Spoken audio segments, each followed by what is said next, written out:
আসসালামু আলাইকুম।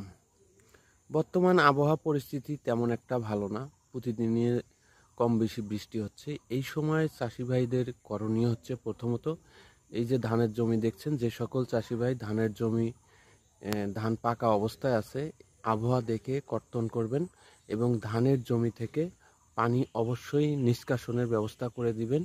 যাদের 50% পাকছে বা যারা কাটার অবস্থায় আছে সে সকল চাষি ভাইদের জমির ধান আপনারা কাটবেন না এই সময়ের মধ্যে। আবহাওয়ার পরিস্থিতি ভালো হওয়ার পরে আপনারা জমির ধান কর্তন করবেন।